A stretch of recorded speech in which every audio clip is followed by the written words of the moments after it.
natumye umwana hageze arambwira ngo yasanze gufungura kare buriya ugira ubwenge wambwa urifashe ungurishije inyama y'imbwa kandi ari imbwa yanjye wajyanye wabaze wajya ugira ubwenge wa kigo ry'imbwa imbwa arazicuruza ariko gabanya kwigira ikigori njyewe nabuze imbwa yanjye urumva kandi umugore wanjye arabinsobanuye neza nk'inyama amavide zari zamushiranye zabuze muri aka gace kose imbwa yanjye kwibuze ugahita ubona inyama wabaze iki buriya hari ukuntu uvuze ngo nizi imbwa ariko mana yanjye ubyegemo n'uburyo zihumura agatanga impamvu inyama zamanutse mu minsi mikuru bibazeho na sinaguhaye inyama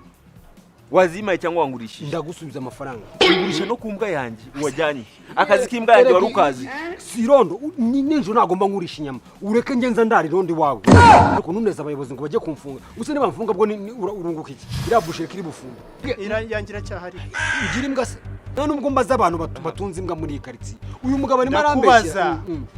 yangira cyahari uri igicucu neza ariko natumye basore benshi muri kariti sasa muyobo bivuze ngo niyange birashoboka ko ari uri kungurisha ariko mana yanje uzi ko isi yaguye